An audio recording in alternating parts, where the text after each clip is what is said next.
Righty-ho, let's get this show on the road, shall we? Welcome everybody to this final event of this year's Literary Leicester Festival. 19 events over the past 4 days. Some 3,000 people have come to the festival, so it's been just such good fun. I hope some of you have been to a few of the other events, those not from the Philip Larkin Society, who have joined us from all over the country, I think, today. So we're delighted to welcome you particularly, and thank you very much, the Philip Larkin Society, for co-hosting and co-organising today's event. Oh, did I say the final event of Literary Leicester? I think I did, didn't I? But no. There are 2 more events this academic year. On the 30th of April, the wonderful novelist Sophie Haydock, whose latest Penguin published novel is called Madame Matisse and is about the women who made the artist Henri Matisse. She'll be joining us on the 30th of April to talk about the making of an artist. And then on the 6th of May, the novelist Emia McBride, who I'm sure many of you will know, of course, is going to give this year's annual creative writing lecture. You'll find both of those always free events on the Literary Leicester ticket tailor site. I'm sorry it's a bit sweltering in here, isn't it? I don't have atmosphere controls, I'm afraid. It's just, I think we're still set to winter when in actual fact it has suddenly become surprisingly spring. So try not to keel over. I'm sure our guest speaker will keep you so wrapped it couldn't possibly happen. On to my guest speaker. I'm so delighted when the Philip Larkin Society got in touch and said they were thinking about an event because of our obviously connections.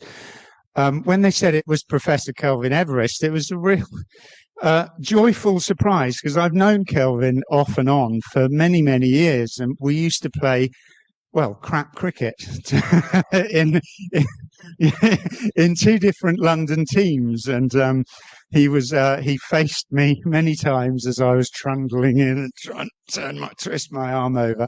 So a real delight, and we share a number of friends as well. So it's particularly wonderful that he's here today. Kelvin is the Emeritus A.C. Bradley Professor of Modern Literature in the Department of English at the University of Liverpool. And Kelvin's, he's a towering figure in British academia. He really is, as a teacher, as a critic, as an editor, and as, of course, a scholar of Shelley and Yeats. In particular, Kelvin's been at the forefront of British Romantic studies more widely for the past, well, I won't say how many years, because it's just rude, isn't it? But several decades. He's the author of too many critical and edited works to thoroughly mention them here. But recently, his Keats and Shelley, Winds of Light from OUP in 2021, and a 2023 Longman edition of Shelley's selected poems. And he's also one of the general editors of the landmark 6-volume Longman poems of Shelley, which I think were completed last year or very recently. Kelvin's received many awards down the years, including this year, and we're only into March, a Distinguished Scholar Award by the Keats-Shelley Association of America. So it's really wonderful to have him here to be speaking informally, as it were, about his friend Monica. So please welcome Professor Kelvin Everest.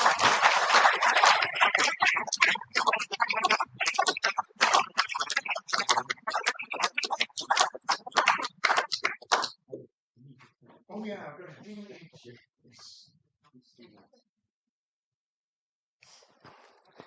Here's the test. Okay. Test. Can you hear? Is that okay? Can you hear me? Okay. Well, thanks for inviting me, and thanks for coming along.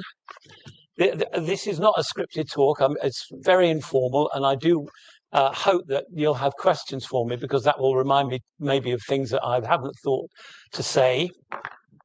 I don't want to big up my expertise in Monica Jones more than is warranted, because I only knew her for about 3 years. I overlapped with the last 2 years of her time as a lecturer in the department here at Leicester.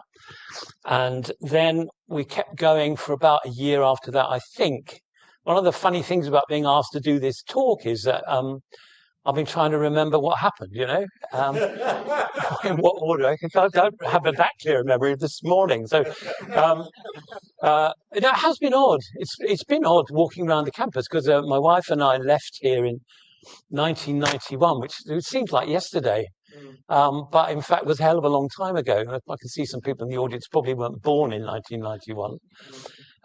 So it's quite strange to go to the Attenborough building. My office used to be on the 13th floor of that building for 12 years with that lovely view, and all the other buildings around it. The campus doesn't seem to have changed that much.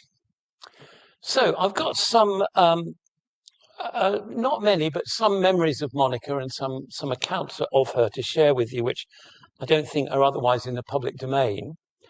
But I want to begin with a kind of brief autobiographical channel into it to kind of, so partly to help myself to rethink how I got into this life I've had and how I came to be meeting her and how she struck me at that time.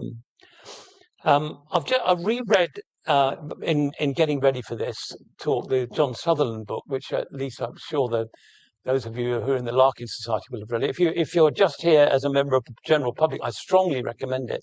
Monica Jones, Philip Larkin and Me by John Sutherland, who was a student of Monica's from 1960 to about 65, 66. And for those of you that know the book, I've got one or two corrections to make about it, but nothing very grand. I also should say that all through my life, I've had kind of near misses in relation to Larkin, especially. So my best friend at school was a bloke called Tony Smee, and his dad, Michael Smee, was an undergraduate at Oxford with Larkin and Amis. And when I grew up in North London in Barnet, and the Amises lived in a place called Hadley Wood, which is really nearby. And Tony's mum and dad used to go to dinner with the Amises, and they would sometimes come to dinner with Tony's house. So I was probably in the same room as Kingsley Amis at the time, because it meant nothing to me. But then in the mid-'80s, I had a fellowship at St John's College, Oxford, the Larkin College, the Amis College. Again, I've had to try and remember what I was thinking then in 1986 it was. I can't remember giving a single thought to Philip Larkin, actually, or seeking out his room or anything like that. But it's a funny old thing to think of that I didn't. Maybe I've just forgotten. And then to go back to John Sutherland, at the end of the 80s, had a research thing at the Huntington Library in Pasadena. And at that time, 89, I think it was, John Sutherland was also working in Los Angeles. He was at Caltech. And so I got to know John really quite well on that for that few months I was out there. And I don't think we ever talked about Monica then, even though I was at Leicester at that time. And he, of course, from Leicester, you would have thought we would have done. But again, I missed that opportunity. One other thing I'll share with you before we get into the nitty-gritty, a charmingly Larkin-esque moment this, because I was searching through the University of Liverpool library catalogue for our holdings on Larkin, and I came across a lot of works by Philip J. Larkin, and this turned out to be a wonderfully kind of Larkin-esque, glass half empty sort of a bloke, because he's a palliative care expert. And of the many articles that I thought I might share with you, this one's title is my favourite: Laxatives for the Management of Constipation in People Receiving Palliative Care. That sounds like an absolute laugh a minute, doesn't it? Okay, so thinking about how I grew up to be something to do with Monica and how the rest of my life turned out. I got very interested as a schoolboy in poetry, English poetry. I did A-level English, which in those days involved loads and loads of books, and these days not nearly so many. And through the 60s and the 70s, Larkin and Amis were really big enthusiasms of mine. I loved Kingsley Amis's novels at the time, very, very funny. And Larkin's poetry really struck me as clearly major work. It was Larkin and it was Hughes and Tom Gunn really were the ones that one read, but he couldn't be more different from Ted Hughes, and seemed to be a kind of counterbalancing presence in the scene at that time. So then I went to university in '69, and I went to Reading University. And thinking back to my time there, I spent 6 years there. I met my wife Faith, who's in the audience. I just want to say a word about, and this is relevant for Monica and how she was when I got to meet her finally.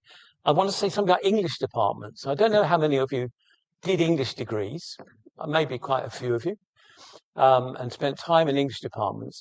Well, I have to tell you, if it's a while since you were in one, that it's all gone.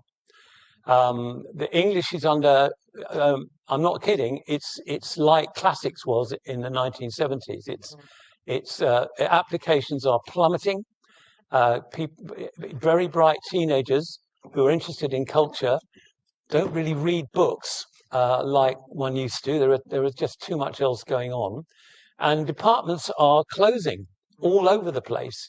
And there are departments under real threat at the moment, which would makes your hair curl, Durham, York, Edinburgh, absolutely giant places in the history of the subject are really having to argue for a future beyond the next cohort, the next intake.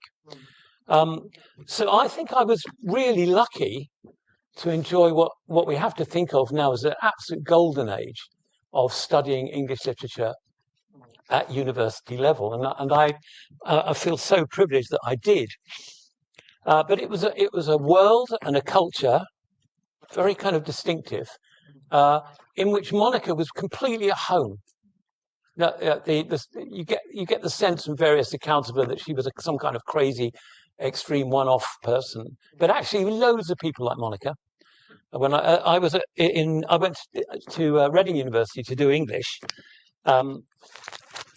and that was a typical kind of non-Oxbridge experience. The staff were very, very clever people, very, very widely read. They were mostly Oxford or Cambridge educated, but they were just beginning to change in the 70s a bit. There were loads of drunks. Well, I say drunks. I don't mean. There were loads of people that drank a hell of a lot. One of whom was myself, I have to say. And in that respect, as my wife will confirm, nothing has changed. I still drink like a fish every single night, thanks partly to my training in those early years. The head of department at Reading, Professor D.J. Gordon, as a kind of legendary figure, was we caught him at the wrong time of day. He was a hopeless alcoholic, Donald. He was a closet gay, and in 69 to 75, that was still quite a common thing. And people's lives were wrecked by it, and they would go to drink, but they were brilliant people. You felt you had to be on your mettle all the time, although many of them never published anything, or hardly anything. Especially, I think, through the 70s, that was still mainly the case. Relationships, including sexual relationships between academic staff and students, were almost compulsory. Just looking back, I've heard rumours that these days that kind of thing is somewhat frowned upon. How times change, but I mean, loads of people left their wives either for the wife of another lecturer, or left their husband, or the other way around, or left their wife or husband for a student. And then my whole sense of this intensified when I got my first job, which was at a place called St David's University College, Lampeter, known to the inmates as St Onan's College. Thank you for laughing. The patron saint of masturbation of those of you without a classical education. So Lampeter was in the middle of nowhere in West Wales. It was between Aberystwyth and Carmarthen. And as my wife will confirm, on the day we arrived to move into our college lodgings, a lorry was loading up the sleepers from the recently shut down only public transport link, which was a railway which went from Carmarthen to Aberystwyth and stopped in Lampeter, but not whenever we lived there. For the 4 years we spent there was just one bus a day, in and out and back again. And Lampeter was just like, you could not make it up. It was like David Lodge writes the script of an Ealing comedy. In the first year there, I had to perform in the college operetta, which was trial by jury, with the college principal as the judge. I mean, can you believe it? And it seems to me that such is. I don't know if you know that work. It'll never get out of my head now. And again, there were lots of people who drank all the time. Lots of people whose kind of lives are sort of crippled by their sexuality. That was really common. And lots of carry-on between students and so on, and lots of really crazy people working there. I remember, what was he called, that bloke with the huge dog? I've forgotten his name now, obviously Freudian. We went to dinner there. We brought a bottle of wine with us. He gave us orange juice made from powder out of Tupperware mugs, while this huge dog howled incessantly from the kitchen where it was locked. And at the end of the unbelievably horrible meal, he gave us the bottle of wine back. You could take it away again. I don't think we got to home without having drunk it all. So that was my kind of run-up to arriving in Leicester in 1979.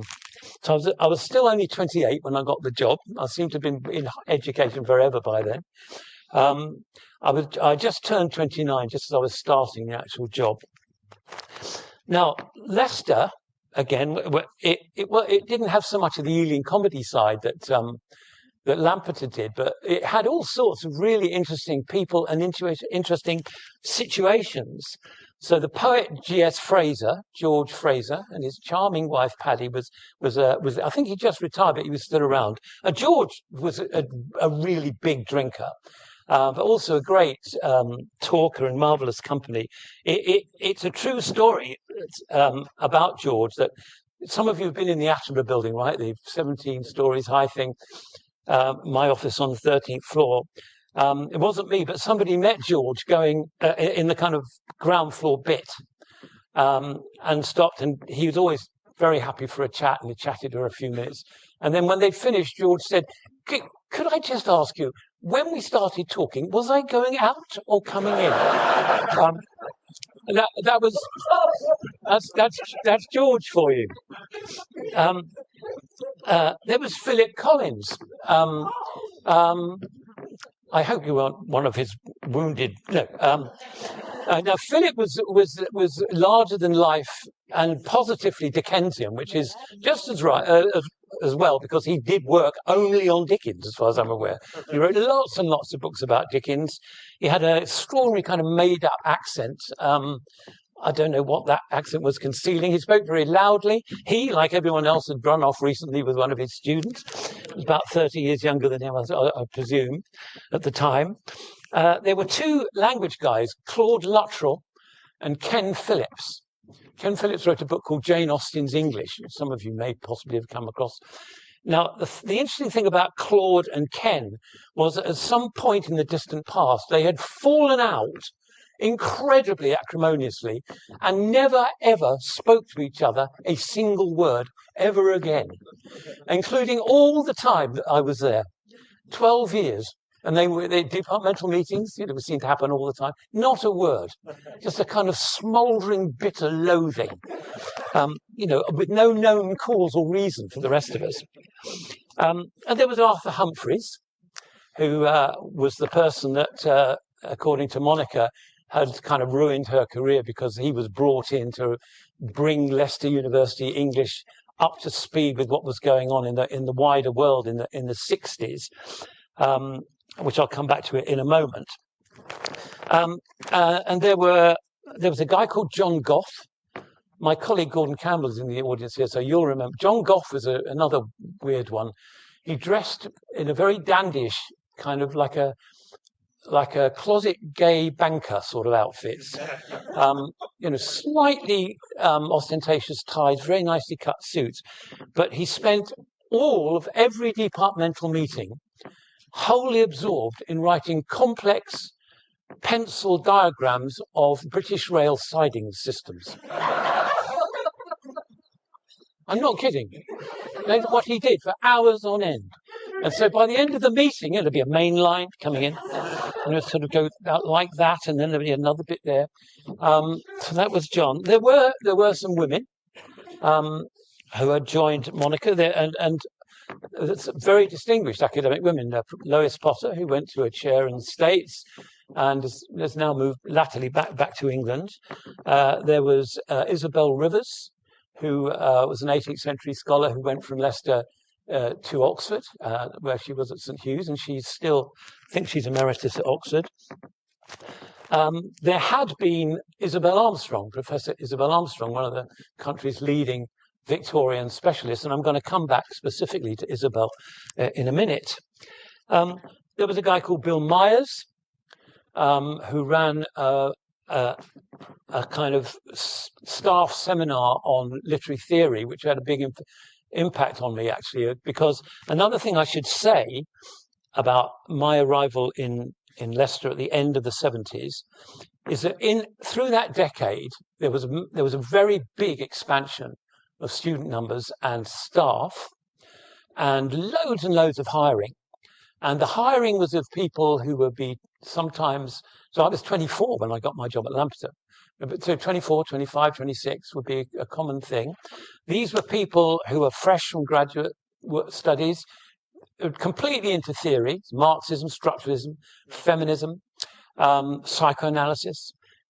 These were increasingly the things you had to be in if you were going to kind of be accepted, really, to work as a postgraduate. And these people were getting jobs in considerable numbers. So when I was appointed at Leicester, I was one of three. Gordon here was another one, and my dear friend Martin Stannard was the third one. And that was the norm then, that you would bring in 3 people or 5 people because things were getting bigger so quickly. And one of the things that this meant was that these people were suddenly sitting down in staff meetings next to people who'd been appointed in the 40s or the 50s and were a completely different world, actually. And there was more and more a sense of friction there. And often these people had gone unpromoted, because not many people did get promoted in those days. Everyone's a professor nowadays, as far as I can see. Or certainly, you'll get departments where half the staff will be professorial in rank. It used to be just 1 or 2 professors in an English department, even when they got quite big.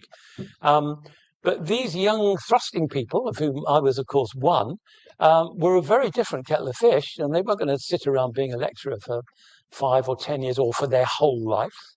And so there was this going on. And that is a big part of what to bear in mind when you think about Monica and her so-called sense of disaffection, and her sense of grievance at having been neglected and so on. But in fact, her situation was quite normal.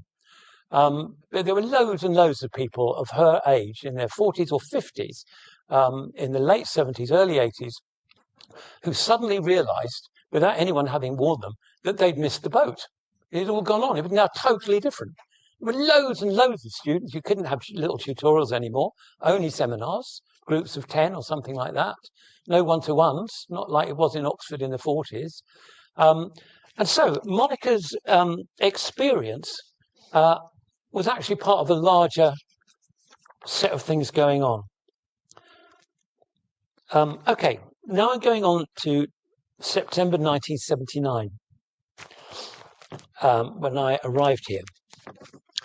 So, first of all, I want to share with you a couple of accounts of Monica at Leicester, but before then, because in particular there's one really interesting one, which changes one's sense altogether. So John Sutherland, in his very, very good book, about which I have no gripes at all, but says right at the beginning, and I'm quote, "I am the last living, breathing, still actively writing witness to what Miss Monica Jones actually was in her prime and in the flesh." And he says almost exactly the same thing right at the end of the book. Not so. Because Professor Isabel Armstrong is still alive, and she was a student of Monica's 1956 to 1959. Now, John Sutherland didn't go to Leicester until 1960. He got a place in 58, but he did his national service for 2 years.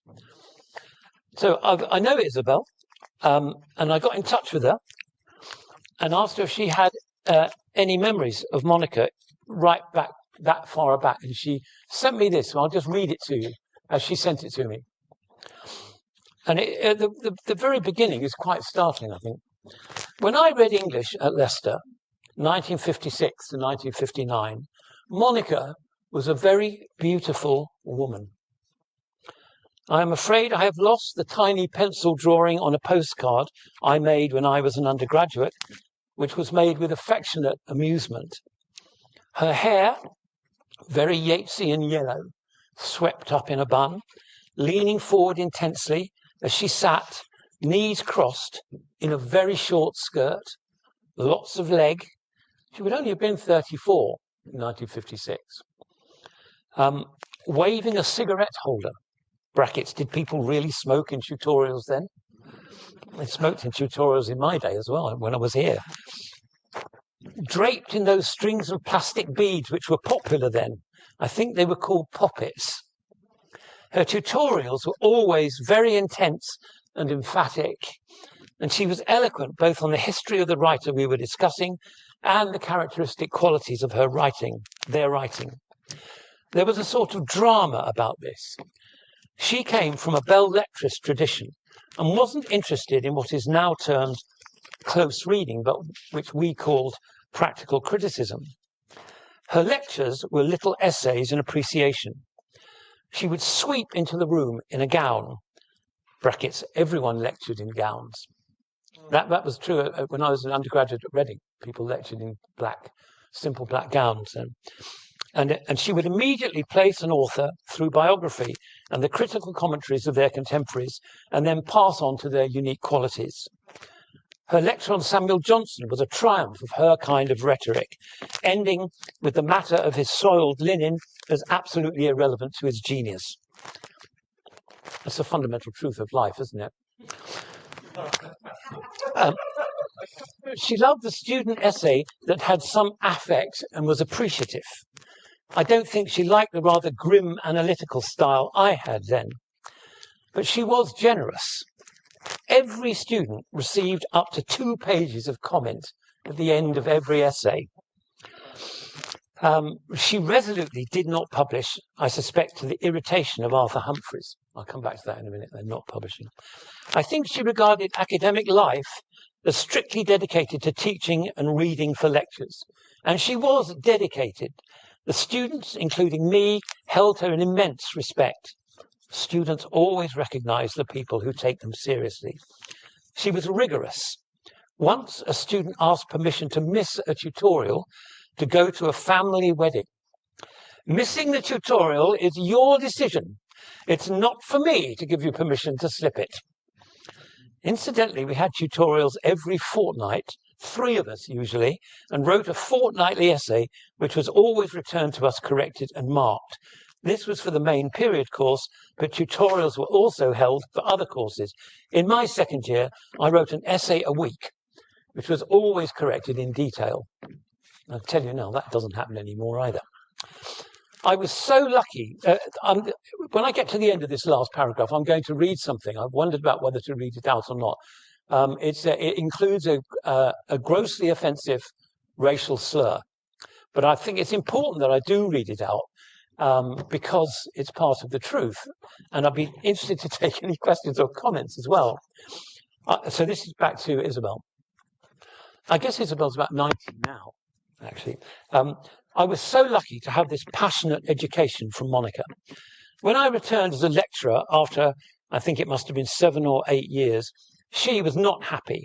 She simply did not believe in the employment of ex-students to the department. And I think the rift between the sort of work I did and her own had grown larger with time. So we didn't have a warm relationship. Though I do remember a conversation with her about Lear, which ended in agreement, and Monica saying something like, yes, and all this was achieved inside a Christian framework. She was a devout Anglo-Catholic.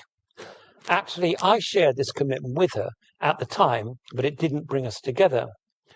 The other conversation I remember was about the novels of Mrs. Humphrey Ward and how good they were. But we were getting into the days of theory, and this was really alienating for her. This is late 60s now. She became, I think, more eccentric. Her opinions were often wild. She was a great friend of Dick Watson, who went on to become head of department at Durham and is still with us as well, who really was a loving friend to her, but sometimes wry about what she came up with. One day he came up to his room to find a note pinned to his door. Some wog was up here inquiring about you. I said you'd be back in the afternoon. This generational language was then cause for amusement rather than shock. But I don't want to end on this note. I will always remember Monica for her intensity and passion and generosity. What a privilege. Who could not learn from it? I wonder how many teachers match this now. So, interesting, eh? Hold up. Where am I? Okay, I've got I want to move on actually because I do want to leave time for questions. So there are a couple of other quotes I got from people, but we can leave those. So Monica and me. So it's September 1979. I'm just turned 29. Monica seemed immensely old and remote from the way back in the past. She was 57, actually, at the time, which is an awful lot younger than I am now. Yeah. And Larkin as well was 57 at that time. So by today's standards, 57 must be the new 30, I think. A few memories of her. I remember very clearly my very first sight of her, because there was a great big sort of hoo-ha about interviewing all the candidates, the 3 jobs going. Gordon here got one of them. I got one of them, and Martin Stannard, the distinguished biographer, got the 3rd one. But I think we're about 12 of us were interviewed. And as was the way in those days, and possibly still is, you had to go to a kind of, not exactly a party, a kind of a bit more like a funeral wake kind of feel to it, where you met all the departments and kind of people were wandering around thinking, I mustn't drink too much, or shall I ask for another glass of wine? And everyone's kind of sizing you up while pretending to be friendly. Except Monica's having none of this. She was leaning against the wall with a large glass of wine in her hand, which was clearly not her first glass of wine. And I particularly remember 2 things: her look of utter disdain and her amazing tights, which were, or they could have been stockings. I obviously wasn't going to check. They were hooped. I think they were pale blue and dark blue hoops going up her legs. Very startling sight. And nothing like the general stylistic ambience of the rest of the event. And she sort of, it was clear, she radiated, this is a farce. Who are these people? I came across this wonderful expression of hers when something she said about another. It was a party to celebrate Philip Collins's wedding to his student, and she wrote to Larkin, "I was trapped yet again amongst a congery of cretins." I don't know how many people have been in English departments who wish they'd said that at the time. No, but so I started work, got my office, very pleased to get out of Lampeter. We had 2 kids, one of them just a little baby. But as luck would have it, I've always been a big cricket fan, and I played cricket all my life. And I had, in those days, an MCC diary. And I had it at the first departmental meeting, and Monica immediately picked up on that. And she melted. You like cricket? Because she used to go to Lord's every year with Larkin without fail. Not just to Lord's, but for all 5 days of the Lord's Test. And we immediately hit it off, just on this cricket level, really. Although looking back, I mean, I started out by saying, I can't remember what happened. I think there's a level at which I didn't notice what was happening to me when I was in my 20s, or, you know, I mean, you just don't think about what's going on. You know, why are people doing this? And how did all these people come to be here anyway? You know, you just kind of think, oh, this is it then. I've got a job at Leicester, I'll just get on with it. Anyway, so there was Monica, 57. And I now think, looking back, that I was probably the last of what she called her boys, because she had a whole succession through her career of much younger male undergraduates in the Leicester department, who she took up. And in the earlier days, she used to go boozing with them in the Clarendon, the pub just over the road there. And we used to go, Faith and I and all our friends, Martin, we used to go to Clarendon almost every single night, actually. And so, without having realised it at all at the time, I think I was the last one of those, without knowing that that's what I was.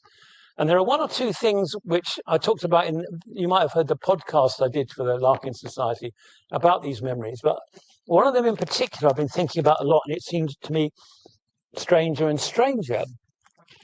And it's this, that in 1980, it must have been the spring of 1980, I was in a University Drama Society production of The Winter's Tale. And I was Autolycus in this production. And Monica came to it, which makes no sense in the light of, you know, all the accounts one reads of how totally alienated from everything at the university, and especially the English department she was. She came to it, and she brought Larkin. And they sat in the front row.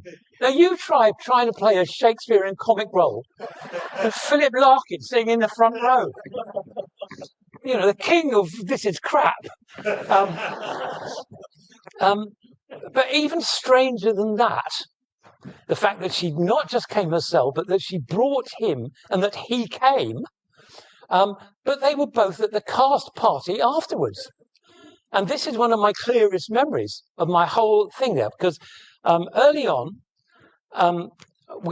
Larkin and I had an extremely guarded conversation, in which I must have said something like, you know, how did you enjoy the show, sort of thing. To which he replied, I'm afraid I'm completely deaf and didn't hear a word. But then, much later on, when he and I were both completely drunk, we had a longer conversation, which began with him coming up to me and saying this: FSSU doth rule my life. Okay, so that's an allusion to Malvolio in 12th Night, MOAI, doth rule my life. But FSSU is the Federated Superannuation Scheme of the university. Which, you know, the more over the years I think about it, the funnier it is that he came out with it. At that time, that actually, so until the mid-70s, this is too much information, but all universities had their own pensions schemes. And then they were all put into a giant pot. It's now, I think, the biggest private pension scheme in the United Kingdom. It's now called SSU. They dropped the F some time ago. But in 1980, when this was happening, it'd only been going for about 4 years. And obviously, you know, I wish I could say, why should I let the toad work? Squat on my life. Why can't I use my wits as a pitchfork and drive the brute off? You know, he's obsessed with pension and you know, what, paying that bloody £3 a week. I'll probably be dead before I get into it. And so he said that, and that showed quite a lot of style on his part, especially he was almost insensible with drink as well. So, and on the car here this morning, we were trying to think where that party could possibly have been held. Could it possibly have been Monica's own flat? Anyway, I can't remember who it was. Two other things I'll finish with, and then one other thing at the end. She was great at those meetings you have where you look at each other's exam questions. Okay? It's a really important part of an English academic's life in those days, and making up really, really brilliant questions. You know, I remember one at Reading, which was in the Shakespeare paper, "Gentle Madam, no, discuss." This is from the line from Antony and Cleopatra. That's literally true. But Monica was hilarious in these meetings. Oh, what a load of rubbish! You know, completely abandoning all protocol or sense of, you know, how to behave, and tearing her colleagues' cretinous, you know, that conjury of cretins, tearing their efforts at crafting these exquisitely probing exam questions to pieces. And we also, possibly me just on my own, or I think Faith used to sometimes come. We used to go and have a meal and drinks with her in the evening in her flat in Knighton Park Road West. So we used to live in Howard Road, which is sort of just on the skirts, the edge of Victoria Park, and then we would walk up Queen's Road, turn right, and into her flat. And she was so charming. I mean, she wasn't drunk when we got there. She was drunk when we left, but so was I. And she was a good cook, and it was really good fun. It really was good fun, and I remember that too. I think that's partly me being one of her boys, but I was married, had 2 kids, and anyway, there was a big age gap by then. So one of those things. Okay, I'm gonna finish now. Oh, I've got to tell the cricket story, haven't I? Okay, yeah. Monica and I bonded on cricket. She did get drunk towards the end of every evening, I can't deny it. And when she was drunk, she used to phone you up. But sometimes she got it a bit wrong because she didn't know what time it was. And there was one particular night that I remember very well, where our phone, of course, landline in those days, and downstairs, we had to plug it into the wall and all those things. The phone went off at about 3:30 in the morning. Which in those days meant, oh my God, my mum's died or something. So run downstairs, pick the phone up. It's Monica. "He's out," she says. "He's been caught behind off Lily." So she's listening to the commentary on the Australia-England Test match, late December 1979, when Dennis Lilly gets Gower caught behind by Rodney Marsh. And she phoned me up to tell me that it had just happened. We had a 10-month-old baby at the time. I'm going to finish with a slight swerve. So it's often said that Monica's one published monument is her input to the Oxford Book of 20th Century English Verse, edited by Philip Larkin and published in 1973. So they're working on it about 10 years before I got to know her. And for those of you who are interested in Larkin, I'm sure you know this already, but it is the perfect way to understand where Larkin himself considered his own art to come from, that selection. It's got nearly 600 poems in it, more than 300 of which were written by people who were born in the 19th century. There are over 200 poets. It's extremely comprehensive. And 10% of them are women poets as well. I mean, it should be more, but you wouldn't be surprised if it had been less. It completely ignores international modernism, the kind of experimental fringe. It's dominated at the beginning by Hardy, has the most poems of anybody in it. It's also got large bits of Eliot Auden and Yeats, it would have to have really, but then all sorts of other things and lots of bridges, Walter de la Mare, people that you don't really read anymore.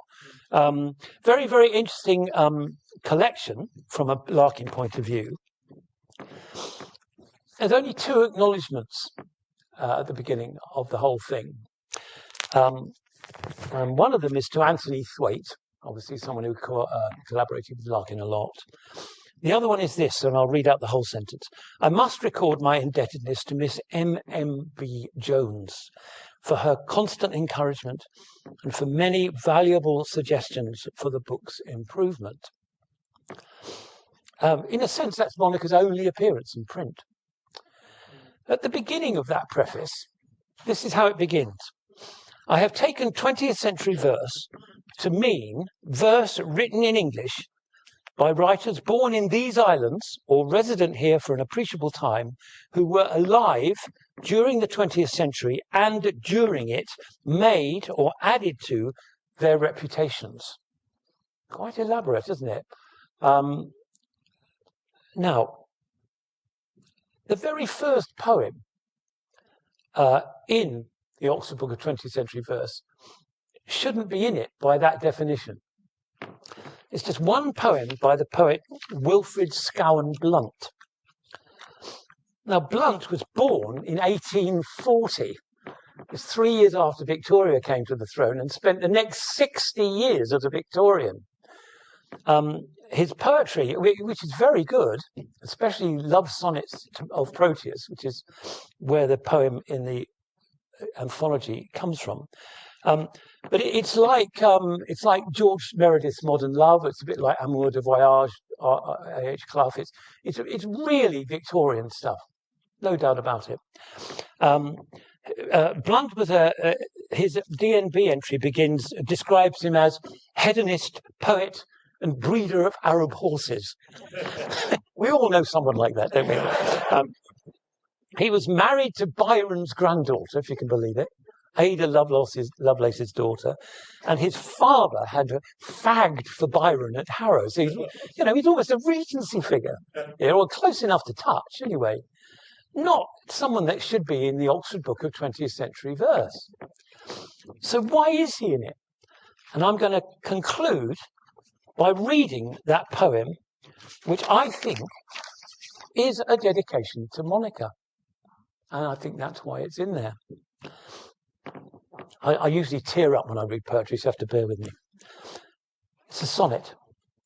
I see you, Juliet, still with your straw hat loaded with vines and with your dear pale face, on which those 30 years so lightly sat, and the white outline of your muslin dress. You wore a little fichu trimmed with lace and crossed in front, as was the fashion then, bound at your waist with a broad band or sash, all white and fresh and virginally plain. There was a sound of shouting far away, down in the valley, as they called to us. And you, with hands clasped, seeming still to pray patience of fate, stood listening to me thus, with heaving bosom. There a rose lay curled. It was the reddest rose in all the world. Thank you.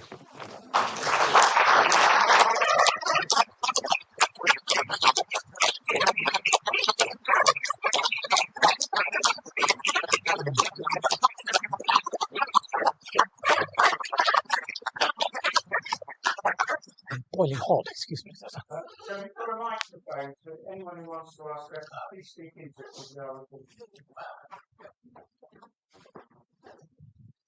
Thank you. Yes? Oh.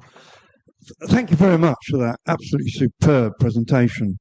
I just wonder how many people in this room knew Philip personally, which I did. And I can recount some stories, if you'd like them, which are not in the public domain. I was at the University of Hull between 62 and 65, and Philip was the librarian. And if you go to the library now, his study is absolutely sacrosanct. It's a place for visitors. The current librarian has to have another office. And I was doing a social science degree with a wonderful, very famous left-wing sociologist and anthropologist called Peter Worsley. And I was also a neighbour of Philip's. And we got on really well, even though our politics were completely different. He used to say, "Oh, is that lefty student again?" And we chat about all sorts of things about the course and so on. And I remember one day we went on a coach to the Odeon in Leeds for a Duke Ellington concert. And it was all for students, but Philip was sitting at the back of the coach reading the Daily Telegraph because he was the jazz critic for the Daily Telegraph. And I could never get out of him that he was known to be miserable. He was quite miserable, quite lugubrious, and yet he loved Sidney Bechet and traditional jazz, and we used to talk about that together. But I could never figure out how he just sat at the back of the coach, didn't talk to anyone, was just reading the Telegraph, maybe his own reviews, I don't know. And we could never figure that out. But I got on with him really well. He used to tease me about, the left-wing department I was in and so on. And, of course, I recall Andrew Motion's biography of him, who actually said he was racist, misogynist, didn't like foreigners, and so on and so on. But as a person, he was very personable. We had totally different views. And also in terms of Leicester, I don't know where the tour went today, but there's a little cafe opposite the Marquis Wellington called What Grill. But then it was a coffee shop, and Monica and Philip used to visit there. But I didn't go on the walk today, so I don't know if anyone here knew about their little trips to the coffee shop. But I've many more stories to tell, but I'll just finish and just let you know some unofficial, unscripted stories about Philip.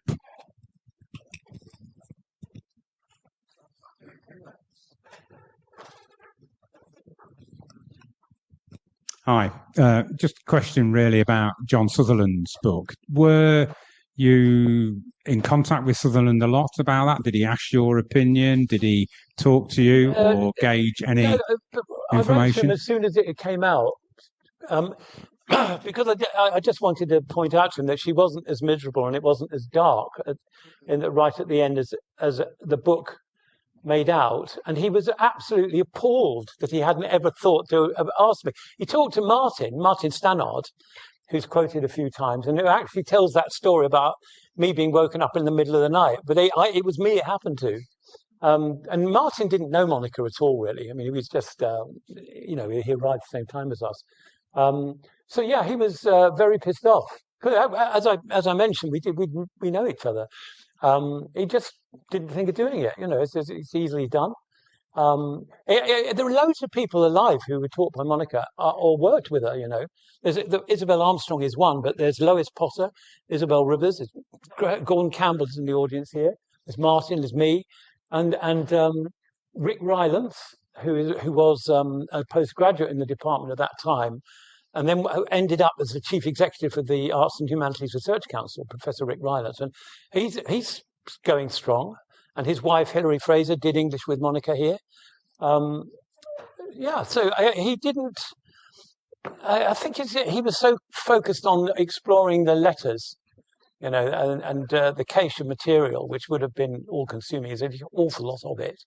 I guess he didn't spend as much time as he might have done on just kind of digging around if people were still around.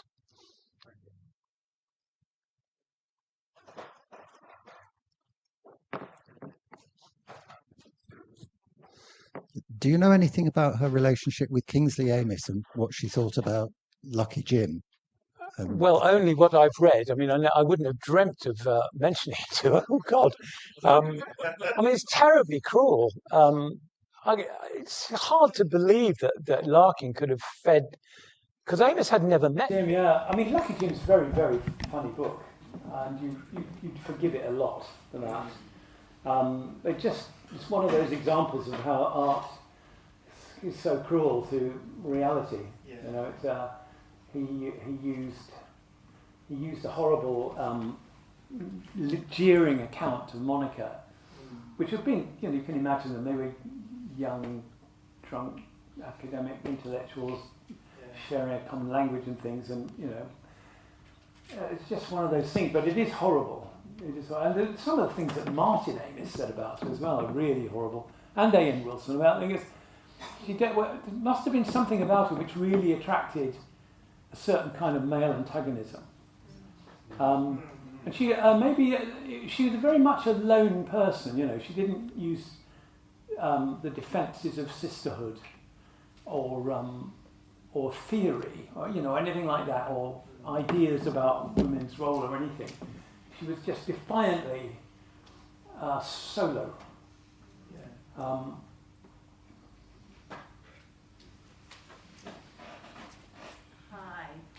To follow that, and I can't wait to talk to Faith afterwards, I was one of her students. Are you Tony? I'm Tony, yes. Oh, Tony! And I remember going to a seminar, probably 78, 79. I can't remember the novel, it might have been Tom Jones, but maybe that wasn't her field, and I've misremembered that. But she had a cut-glass voice, she had a cut-glass mind. It was so stimulating as a seminar, very, very rigorous to me, and compared with many others that I'd experienced. And it started off with a teapot, no cut glass for the gin, but there was gin in the teapot and a mug of gin at 9 in the morning that she was swigging back. But it was electric, so from a student perspective, never mind, you know, the academic and the discussions and negotiations, but she was really inspiring, and that's what other students talked about and the impact that she had on all of us really at the time. Yeah. It's so nice to see you again. I didn't know you did English actually. Not for very long, it was sort of subsidiary. Did we throw you out? No, I never saw her style cramped by alcohol. Never. There was some much. Do you remember Lyman Andrews? I mean, the American poet Lyman Andrews. He was a kind of over the top. He was always drunk and aggressive and nasty with it. You know, I mean, she wasn't like that at all. You know, she was fun. She was fun, really.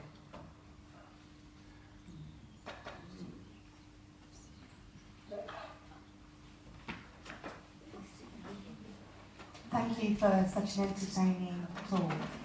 I wondered if you might say something about Monica Jones's apartment, her flat, and what the ambience was like. Was it ordered or in disarray? Was it immediately obvious it was an academic's home? I can't remember much about it. I mean, there was some apprehension that it might be a difficult evening, you know, the first time. I remember thinking that, you know, but I guess she probably tidied it up, you know, the way one does, because she had people coming around, and she may have been drinking, but she wasn't drunk, and she cooked. You know, you can't really cook when you're drunk, can you? Well, you can. You can cook beforehand as well. But no, I can't really remember. But it wasn't a horror. You know, nothing out of the ordinary about it at all. I do actually, just thinking about Lyman. I think that Martin Stannard and myself used to drink every night in the Clarendon, and we were quite open. We were happy to be mates with the various drunks or weirdos.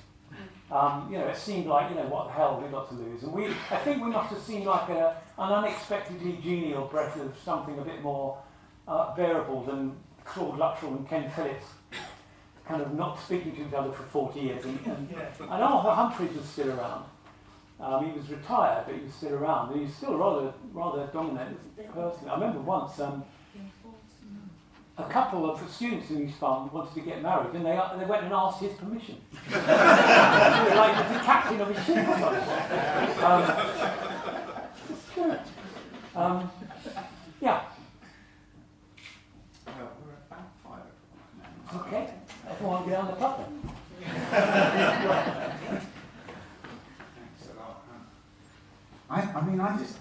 there's enough boozing in academia. It's become kind of strangely austerely. Absolutely, yeah. I kind of got into it with all kinds of hope and dash. So here we are at the end of a wonderful, wonderful talk. Thank you so much, Kelvin. I feel like I could have just sat here and listened to Kelvin the whole evening. And also at the end of the main festival. And I was saving a couple of particular thanks until after Kelvin's talk, because I knew he'd mention Arthur Humphreys, which he did, and the Jean and Arthur Humphreys bequest, which was left to English actually at Leicester, is what funds this festival in part. So there's a very nice kind of circularity here and connection. And we are also funded now by the Margaret Jones bequest via the university's library, and Steve Williams here, who's the university librarian, made that happen. So thank you so much. That's ensuring the future and the kind of breadth that the festival can bring. So thanks very much. And also the festival was born in 2008 to celebrate the all-new library that you'll have seen so beautifully spanking across the square. So everything kind of connects up, and that made, I know the Larkin Society went and looked at some of the Larkin archives, which are there in the library as well. So I feel like this was a really lovely kind of connected type of final event to have. So I'm really happy about the way it's gone, and really happy about a wonderful talk that Professor Everest gave. So please join me in thanking him.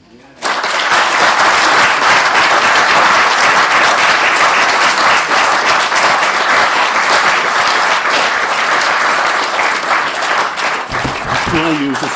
Will I be able to hear me without a loudspeaker, do you think? Sorry? Do I need a loudspeaker? No, you don't. Did you want to say a couple of words? Well, I was just going to say... Please do, yes.